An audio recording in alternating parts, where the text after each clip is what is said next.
नमस्कार दोस्तों, the knowledge में आपका स्वागत है। मैं हूं हितेश गिरी गोसाई और आज हम बात करेंगे हमारे देश भारत का ज्योग्राफिकली जन्म कैसे हुआ।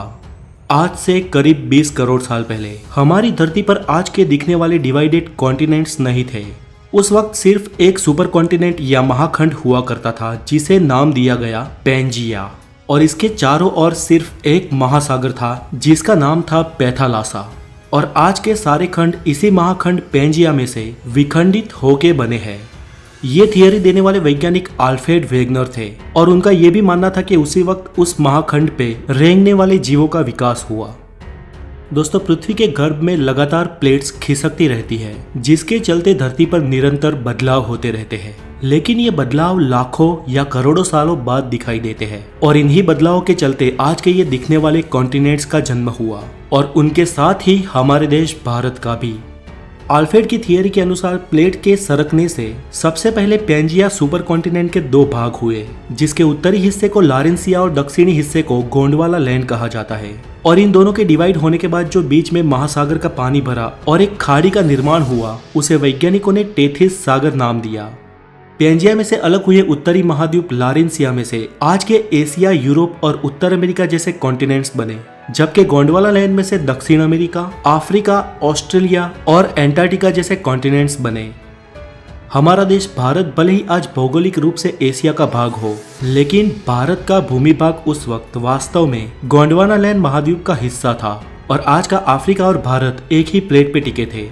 धीरे धीरे अंदरूनी प्लेट्स के सरकने से ये प्लेट्स भी अलग होती गई और भारत की जियोग्राफिकल प्लेट अफ्रीका से अलग होकर धीरे धीरे एशिया की ओर बढ़ने लगी।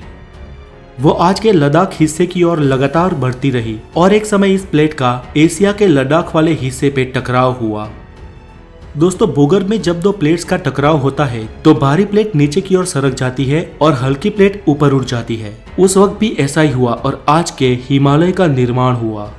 ऐसा कोई कम समय में नहीं हुआ, ऐसा होने में करोड़ों साल लग गए और आज की इस भौगोलिक भूमि का निर्माण हुआ। दोस्तों, आज भारत सिर्फ एक ही टेक्टोनिक प्लेट पे टिका है और लगातार ये भारत की भारी प्लेट हिमालय की ओर दब रही है और हिमालय दिन ब दिन ऊपर उठ रहा है। इसके साथ ही हिमालय के सारे पर्वतों की और माउंट एवरेस्ट की हाइट भी साल दर साल बढ़ रही है। दोस्तों, इस थियरी को सिद्ध करने के लिए अल्फ्रेड ने यह भी कहा कि आज के दिखने वाले सारे कॉन्टिनेंट एक दूसरे में फिट होते हैं और आज अगर किसी तरह इन सबको एक किया जाए तो फिर से पैंजिया सुपर कॉन्टिनेंट का निर्माण हो सकता है। चले, ये तो एक संयोग भी हो सकता है, लेकिन अल्फ्रेड ने अलग अलग विस्तार में जाके उस महाखंडों की जीव सृष्टि का और प्राचीन खड़कों के अवशेषों का अवलोकन किया तो ये मालूम हुआ कि विविध अवशेष अलग अलग खंड में एक समान ही थे। इसके साथ ही अल्फ्रेड ने अपनी इस थियरी को सिद्ध करने के लिए कई सारे उदाहरण दिए। फ्रेंड्स, इस प्लेट्स के टकराव से भूकंप और ज्वालामुखी का खतरा रहता है।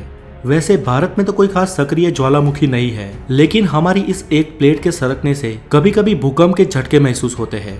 हमारी अगली वीडियो में हम जानेंगे कि भूकंप और ज्वालामुखी का रीजन क्या है और लावा या मैग्मा कैसे बनता है। तो आज के लिए इतना ही। अगर आप नए हैं तो द नॉलेज को जरूर सब्सक्राइब करें और इस वीडियो को लाइक करें, हो सके उतना शेयर करें और अपना ख्याल रखें। Have a good day, take care.